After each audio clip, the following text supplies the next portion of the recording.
Wari uzi ko umuntu anyweye icupa rimwe rya fanta undi akanywa icupa rimwe ry'inzoga, uwanyweye fanta ariwe ugirwaho ingaruka cyane kurusha uwanyweye inzoga? Ikindi kizakwereka ko isukari atari nziza, ikintu cyose ushobora kuba wakoresha kikaba addicted kuri wowe utabihisemo, kikakubata ku buryo igihe cya kintu utagikoresheje wumva uhangayitse. Ibyago bihari ni bimwe gusa, nuko n'inzoga inyinshi nazo zijya zikorwa zikoreshejwemo iyo sukari. Ukabona umuntu w'umugabo ukagira ngo aratwite kandi atari umugore, yewe n'umugore ugasanga yagiye azana ibintu utamenya, bya bindi bitanga ibicece haba kunda n'ahandi hose, kubera ko izo sukari uri kwirohamo ziragenda zikongera ibinure muri wowe. Umurwayi wa diyabete umuhitishijemo ari kurwara sida no kurwara diyabete, yakubwiza ukuri akakubwira ko yarwara sida kugira ngo arware diyabete. Iyi crash rero ni itera umujinya wihuse, kurakara ku bintu bito bitoya, ndetse bikaba byanagutera stress. Hari igitabo bita Case Against Sugar, ho bagaragaje ko isukari ari imwe mu mpamvu nyamukuru z'indwara z'iki gihe. Nubwo atari byo nkomoko y'imico mibi gusa, ariko nayo ni kimwe mu bintu bishobora gutuma umuntu yahindagurika akagira irari ridasanzwe. Noneho ba bantu bakunda nyine nko kurya utubombo, utubiswi, amashokora, bino bintu nyine byagiye byongerwamo n'undi no sukari, uwo muntu akenshi akunda kuzana iminkanyari vuba kandi akiri mutoya. Cyangwa ugasanga umwana afite utwinyo twaragiye turashirira cyane, akenshi intandaro iba ari isukari wagiye ukoresha mu buryo bumwe cyangwa ubundi. Nge navuga nko ku bantu banyara ku buriri kandi ari abantu bakuze, akenshi na kenshi gutegereza ko uzabikira ibyo bintu ukinywa isukari, ugikoresha iyi sukari turi kuvuga, aho ho biragoye cyane. Ubushakashatsi bugiye butandukanye bagiye bavuga ko isukari igabanya ubuzima muri rusange.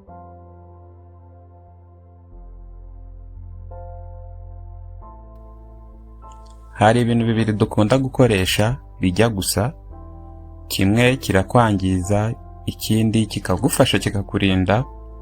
Ibyo nta bindi ni isukari n'ubuki. Byose biraryoherera, aho wabishyize mu byo kunywa biba ari ibintu byiza biryoshye bisa neza, ariko ingaruka y'isukari itandukanye n'ingaruka y'ubuki, kubera ko isukari yo irangiza, ikangiza umubiri hafi ya wose, mu gihe ubuki bwo noneho bugenda bugafasha ahubwo kurinda umubiri no kuba bwawuvura igihe biri ngombwa. Wari uzi ko umuntu anyweye icupa rimwe rya fanta undi akanywa icupa rimwe ry'inzoga, uwanyweye fanta ariwe ugirwaho ingaruka cyane kurusha uwanyweye inzoga? Kubera ko iriya sukari mvaruganda ikoreshwa mu masoda, ikoreshwa mu ngo zacu mu byayi no mu bikoma, cyangwa se no mu bindi nk'amabiswi, amashikarete, amashokora n'ibindi bigiye bitandukanye, igira ingaruka nini cyane ku mubiri wacu kuruta ingaruka wagirwaho wanyweye inzoga. Ibyago bihari ni bimwe gusa, nuko n'inzoga inyinshi nazo zijya zikorwa zikoreshejwemo iyo sukari. Hari abantu benshi nabo bajya banywa inzoga bakumva ko ibintu by'isukari batabikunda, batanabishaka, ariko inzoga nyinshi ziba zikoranyemo isukari mvaruganda. Impamvu utayumva, impamvu wumva bisharira, impamvu wumva birura, nuko isukari uyifashe ukayitara ikamara igihe kirekire ni kuri yihinduka. Ariyo mpamvu uzasanga umuntu akunda kugira ibinure byinshi, ugasanga umuntu afite inda igera iriya, ukabona umuntu w'umugabo ukagira ngo aratwite kandi atari umugore, yewe n'umugore ugasanga yagiye azana ibintu utamenya, bya bindi bitanga ibicece haba kunda n'ahandi hose, kubera ko izo sukari uri kwirohamo ziragenda zikongera ibinure muri wowe, umubyibuho wawe ukiyongera, bikaba byanakuviramo intandaro z'indwara hafi ya nyinshi. Nge nabwira rero ba bantu bajya bavuga ngo nge sinywa inzoga, wenda kubera imyizerere cyangwa kubera gutinya ibindi bigiye bitandukanye zaba zakwangizaho, ariko ukaba uhindukira ugakoresha isukari, buriya ingaruka uko nsoma nizo nyinshi kurusha wa wundi unywa inzoga. Si bivuze ko nkubwiye ngo ujye kunywa inzoga kuko nayo si nziza, ahubwo ngiye kukwereka isukari ububi bwayo mwereke indwara itera, mwereke uburyo ihindura imico y'abantu, mwereke buri kimwe cyose, noneho turebere hamwe icyo umuntu yakora kugira ngo abashe kwirinda ibitari byiza kuri we, ahubwo turebe ikindi kintu twayisimbuza gishobora kuba noneho cyadufasha kikaturinda, kikanarwanya n'ibindi bibazo bishobora kuza muri twebwe. Mw'iki kiganiro turagiha ibice bibiri. Igice cya mbere tugiye kureba ingaruka cyangwa se ububi bw'isukari. Noneho mu gice cya kabiri kiri buze turebe umumaro n'ibyiza byo gukoresha ubuki.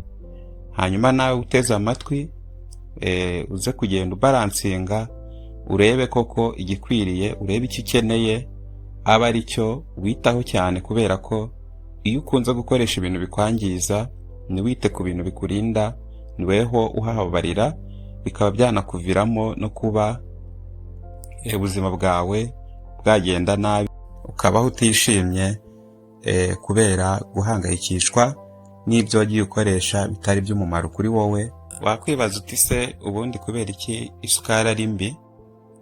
Kandi ibyo ikorwamo nk'ibisheke, amabeterave byo ari ibintu byiza binagira vitamini zifasha umubiri. Igihari ni uko iyo bari gukora isukari hari ukuntu bagenda bagafata ibisheke, noneho bakabikora cyane, bakabyoza cyane, bakabicisha mu mamashini no mu bindi bintu bigiye bitandukanye, ariho hagenda hatakarira bwa bushobozi bwa bya bisheke. Ikindi hakabaho kugira ibindi bintu bongeramo, nk'uku nguku hari ibintu bongera mu byo turya cyangwa se tunywa kugira bizamare nk'igihe kirekire bitangiritse. Biriya nabyo biragenda bikagira ibindi bintu byinshi byangiza ku bushobozi bw'ibisheke. Ibyo rero akaba ari byo bituma isukari yavuye mu ruganda iba itakigira vitamini n'imwe, ahubwo gusa icyo ibikora cyangwa se icyo iba yiyongereyeho ni energy, ni imbaraga, ariko nazo zikaba imbaraga z'akanya gatoya, kubera ko iyo uyikoresheje, wamara kuyikoresha isukari, muri ako kanya ushobora kugira imbaraga, ukumva urashyushye mu mubiri, ukumva umeze neza, ariko aho itandukaniye, izo mbaraga ziba ari iz'akanya gatoya. Iyo hashize nk'iminota 30 umaze kuyikoresha, noneho ucika intege cyane kurusha uko wari umeze mbere. Ikindi kizakwereka ko isukari atari nziza, ikintu cyose ushobora kuba wakoresha kikaba addicted kuri wowe utabihisemo, kikakubata ku buryo igihe cya kintu utagikoresheje wumva uhangayitse. Harimo nk'amatabi, inzoga, amakafeyine, ubwo ndavuga nk'abakunda gukoresha ikawa cyane, n'ibindi byinshi. Biriya byose bijye bikubera ikimenyetso cy'uko icyo kintu atari cyiza. Ikintu cyose ubura ukabura amahoro, kandi ushobora kuba wagira ikindi wagisimbuza ukamererwa neza, ariko mu gihe cyo kindi utakibonye cyo ukumva ukomeje kubura amahoro. Icyo kintu aba ari cyo kwirinda, kubera ko akenshi ntabwo aba ari cyiza.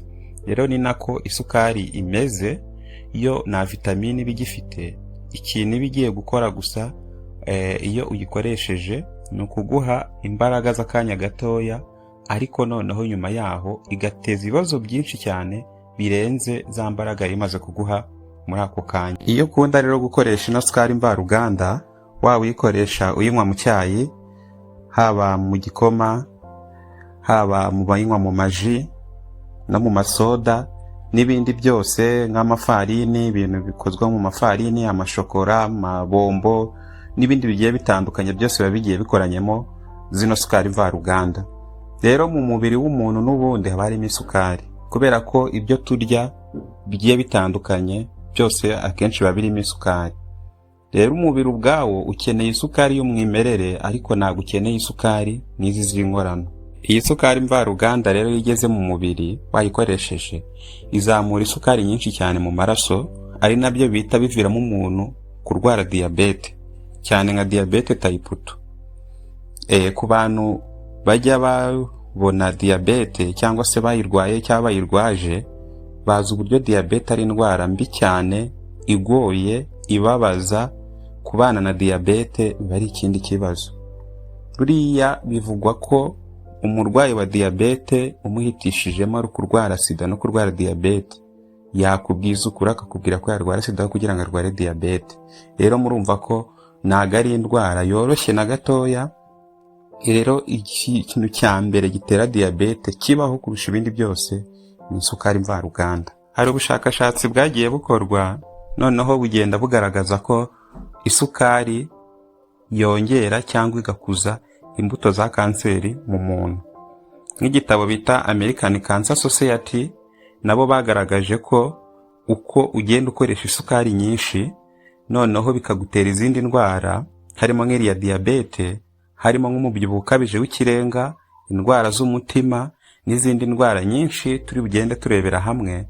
Ibyo biragenda bigatuma noneho warwara kanseri, yaba kanseri y'igifu, yaba kanseri mu muhogo ndetse n'izindi kanseri zitandukanye, biturutse ku gukoresha ya sukari cyane. Noneho bigatuma niba iyo mbuto ya kanseri yari nakurimo igenda igakura cyane ku rwego ishobora kuba byanaguhitana. Hari ubundi bushakashatsi muri Journal of Neuroscience bwagaragaje ko isukari ishobora kugabanya memory cyangwa se gutuba k'ubwenge ugatakaza kwibuka, ikaba yatuma ubwonko bukora nabi. Noneho hari n'abavuga ko isukari ishobora gutera gutinda gutekereza no kwibagirwa vuba. Ikindi ikaba itera uburakari cyangwa se umujinya, kuba umuntu yagira umujinya agakunda kwirakaza, rimwe na rimwe akagira n'umujinya w'umuranduranzuzi, kandi uriya mujinya nawo ubwawo ni ikibazo ku muntu, kubera ko hari igitabo kimwe nari kwibuka nasomyemo ko igihe iyo umuntu agize umunsi umwe nk'umujinya w'umuranduranzuzi, ku munsi yari kuzabaho haba hagabanutseho imyaka nk'ibiri cyangwa 3. Impamvu rero isukari itera umujinya cyangwa se uburakari bwa hato na hato nuko iyo igeze mu mubiri ni isukari izamuka vuba vuba, noneho ikaba yanagabanuka cyane muri vuba vuba. Iyi crash rero ni itera umujinya wihuse, kurakara ku bintu bito bitoya, ndetse bikaba byanagutera stress. Kandi ino sukari nyinshi ihindura insuline, ari byo usanga noneho umuntu yagize stress kubera ko hari ibintu byagiye bihindagurika muri we. Noneho bigatuma mudu yawe nyine ijya hasi cyane, ugacika intege, ukaba uri umuntu utari kugira ibintu byiza wiyumvamo, ahubwo akenshi ukaba wumva umeze nk'umuntu utameze neza, ufite ikibazo runaka. Kiriya cyo twavuzeho kijyanye na addiction, kubera ko rero isukari igenda ikabata umuntu cyane akayikunda birenzeho. Rero icyo gihe ni ibintu bituma wumva ushaka ibyishimo byihuse, bikagutera ubunebwe, bikagutera kutihangana, bigatuma ufata imyanzuro mibi bitewe nuko nyine uri gushaka ibintu byihuse byahuranyijeho. Abahanga bo bagiye bavuga ko isukari idahita ihindura umuntu mubi directly, ahubwo uko ugenda uyikoresha nibyo bishobora gutera ingaruka ku bwonko, ndetse bigatera n'ingaruka ku marangamutima yawe. Ariyo mpamvu ku muntu wakunze kuyikoresha cyane arangwa n'ibyo bintu: kurakara vuba, kwibagirwa vuba vuba, kudatekereza ibintu birebire, akaba ari umuntu ufata imyanzuro ihubaguritse. Yemwe harimo noneho n'abavuga ko itera n'imico mibi, nubwo atari byo nkomoko y'imico mibi gusa, ariko nayo ni kimwe mu bintu bishobora gutuma umuntu yahindagurika, akagira irari ridasanzwe, noneho akaba ari umuntu ugira imico itari myiza bikomotse gusa mu kuba yarananiwe kuba yakwihanganira gukoresha iyi sukari mvaruganda turi kuvuga nonaha. Hari igitabo bita Case Again Sugar, ho bagaragaje ko isukari ari imwe mu mpamvu nyamukuru z'indwara z'iki gihe. Iyi sukari igatera kwangirika k'uruhu, skin aging, kubera ko nyine ituma uruhu rusaza vuba. Noneho ba bantu bakunda nyine nko kurya utubombo, utubiswi, amashokora, bino bintu nyine byagiye byongerwamo n'undi no sukari, niba mujya munabibona neza, uwo muntu akenshi akunda kuzana iminkanyari vuba kandi akiri mutoya. Iyo nayo ni intandaro yo kuba umuntu akunda gukoresha iya masukari aba yongewe muri bino biribwa. Kino gitabo bita Eat Plenty cyo nacyo cyagaragaje ko isukari itera addiction nka drugs. Igihe utayiriye ukumva uhangayitse, ibyo nibyo addiction nyine nkuko twabivuzeho. Iyi sukari ikagabanya ubwirinzi bw'umubiri, ibyo bita immune system, kubera ko iyo ukunda kuyikoresha iragenda ikajya mu mubiri, none igatuma umubiri utakaza ubushobozi bwo kurwanya indwara. Niyo mpamvu ku bantu bakunze kuyikoresha, iyi indwara imufashe kugira ngo ayicike biba bigoye, ihita imufata ikamuzahaza, cyane cyane nk'izi ndwara za grippe, indwara z'ama infection, izo ndwara z'umutima, indwara za diabete n'izindi zigiye zitandukanye. Iyo yagufashe kubera wakunze kuyikoresha, irakuzahaza kugira ngo uzakire biba bigoye. Yakongerera ibyago by'indwara z'umutima, noneho kubakunda nko kurya utuntu twa shokora, shikarete, amabombo, amabiswi, kugira ngo uzacike amenyo, indwara z'amenyo ho biba bigoye, kubera ko iyi sukari nyine mvaruganda yangiza amenyo ku rwego rwo hejuru, haba mu kuba haza ama infection mu menyo, haba mu kuba amenyo yacu kunyuka, cyangwa se ukazanamo ifumbi, cyangwa ugasanga umwana afite utwinyo twaragiye turashirira cyane. Akenshi intandaro iba ari isukari wagiye ukoresha mu buryo bumwe cyangwa ubundi. Iyi sukari ubwayo yongera umuvuduko w'amaraso, ikangiza umwijima bitewe n'iyo bita fructose nyinshi itera ibinure mu mwijima. Iyi sukari ishobora gutera uburibwe bw'imbere mu mubiri, ishobora kugutera ibishishi, igatera n'umunaniro wihuse, yagutera stress no guhindagurika kw'imyumvire. Noneho twagera ku bijyanye n'impyiko ho, buriya isukari yo yangiza impyiko cyane. Niyo mpamvu ujya ubona iyo warwaye kwa muganga ukajya nko kwivuza, ikintu cya mbere akenshi bakunda kugukuraho harimo isukari. Noneho iyo urwaye nk'ikibazo ufite nk'ikibazo cy'uruhago, cyangwa se ukaba wenda ufite impyiko zifite ikibazo, bagutegeka kunywa amazi menshi ariko ukareka isukari n'ibindi.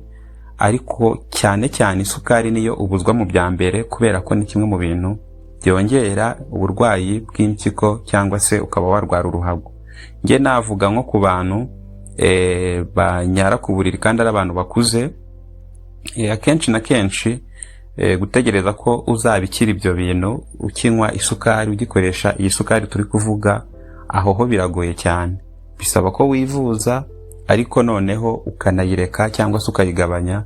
Uragenda ukagera igihe ugakira, ukamererwa neza, ibyo bintu bikarangira, uruhago rukamera neza, niwongere kujya wihagarika ku buriri kandi uri umuntu mukuru. Ikindi, buriya isukari igituma umuntu asonza buri kanya. Noneho niyo mpamvu uzasanga nk'umuntu ukunda kuyikoresha aba ari wa muntu ushaka kurya buri kanya. Kubera iki? Kubera ko iyo agiye kurya agakoresha isukari, iragenda igasa naho igira ingaruka ku bijyanye n'ubushake bw'ibyo kurya, akarya utuntu dukeya, ariko mu minota mike cyane twa tuntu bikaba bisa naho bimushizemo, akaba akeneye kongera gukomeza gukoresha ibintu nk'ibyo ngibyo bijyanye n'amasukari bya buri kanya, kandi ibyo nabyo bikaba noneho ari bibi cyane. Icyo ngiye kuba nsorejeho ni uko ubushakashatsi bugiye butandukanye bagiye bavuga ko isukari igabanya ubuzima muri rusange. Gukoresha isukari nyinshi bigabanya igihe umuntu ashobora kubaho mu buzima. Byinshi bitari byiza rero kuri yo, niba wayirinda utangire uyirinde, kandi niba wajya kuyikoresha cyane ukaba utashobora kuyirinda, ugerageze gakeya, kubera ko kuyikoresha cyane ni ikibazo gikomeye nk'uko twabibonye.